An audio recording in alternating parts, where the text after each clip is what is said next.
We're live. Hey guys. What? No one's here yet. Who's here? No one. Welcome to live. All messages are visible.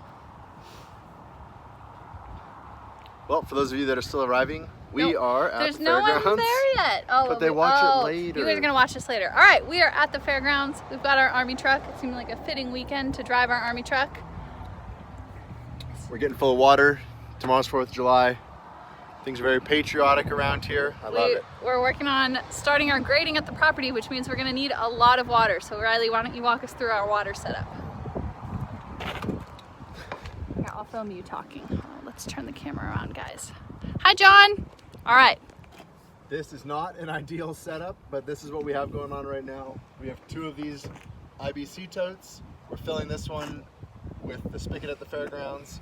And back up at the property, we have some jet pumps that we can run off the generator so we can spray water out on the ground to get good compaction as we do a little bit of cut and fill. So, tell us how the army truck's been working out. The army truck has been awesome. The dump bed is working flawlessly. This thing, the suspension is so soft that it's able to crawl all over our property. It can go on uneven terrain.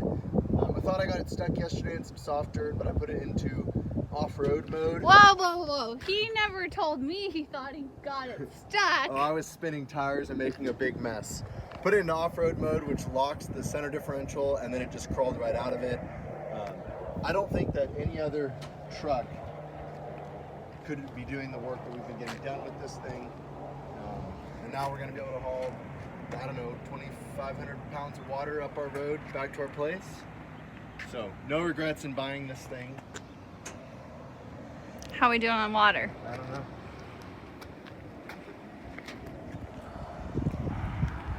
Well, A quarter of the way.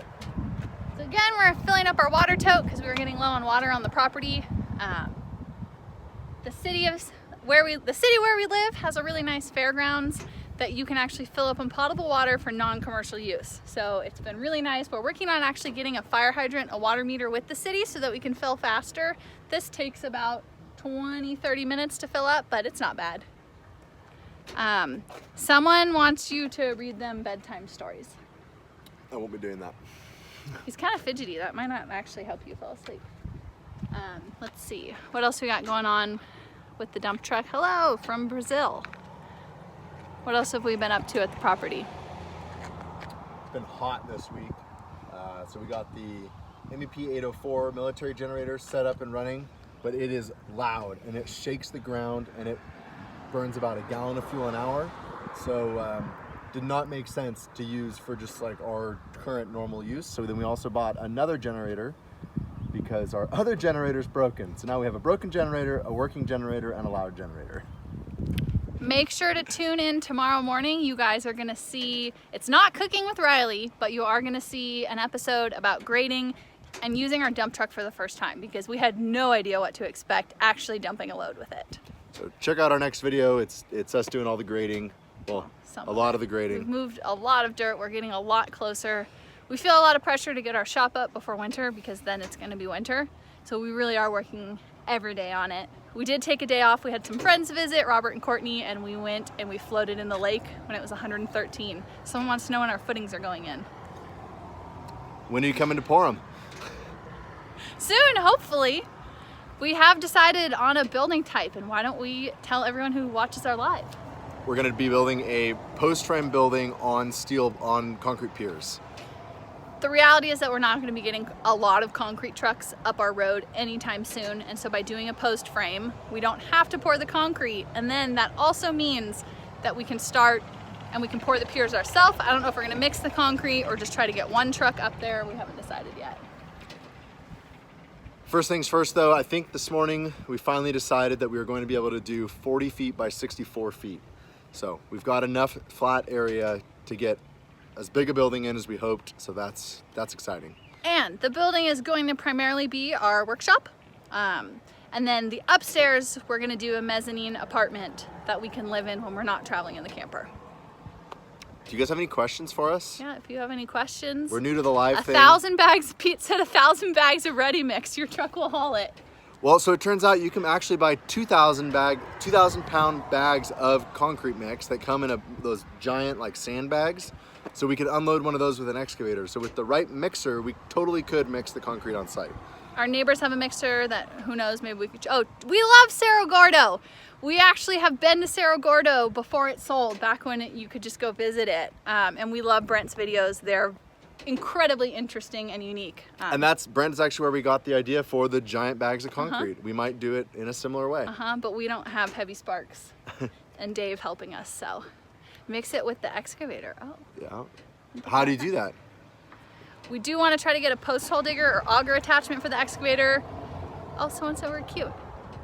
Yes, we do follow RR Buildings, and we have watched a lot of his videos, and I think that's actually what's convinced us that a post frame building can be a really good option for an application like we're doing.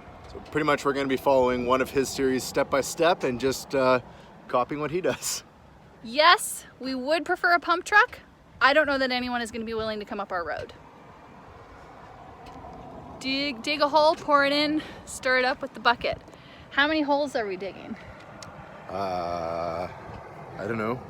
What's 64 divided by 8 plus 1 times... Okay, 57 Moto agrees that I need a skid steer though. 9, 18. It's, I think it's like 27 or something, 28 posts. So it's really not that many footings. I do want a skid steer really bad. Right now I'm running the excavator most of the day in the air conditioning, and then Riley just sits in the not air conditioned dump truck. Are we putting in RV spots? Yes, we actually are. We had our first visitors this week who are actually YouTube followers that we met while we were skiing in Colorado. Robert and Courtney came and Riley made a spot for them, and we had a lot of fun. Yeah, they came for 2 nights. It was awesome to have friends up at the place and to share our new home with them. We're half full now. So if you guys just tuned in, we are filling our water tanks in town so that we have water up the property. Post frame, yes, a post frame is a pole barn, but you don't put the poles in the ground. Instead, you pour concrete piers and then you do the poles above ground. So you get a longer lifespan because you're not just burying wood in the ground. And since we're also building an apartment out of it, we don't want to have a building with a limited lifespan. Yep. So yeah, we're here filling water. Make sure to tune in tomorrow. Yeah, we've hand mixed a lot of concrete and we think it's gonna go quickly every time, and it doesn't. You think we would learn. Yes, we are gonna do a solar system on the roof. Maybe on the ground, maybe on the roof, we have not decided. Another plan we're thinking about is a water catchment off the roof to fill a cistern, so maybe we can get away with not having a well. Lots to think about, lots to figure out still.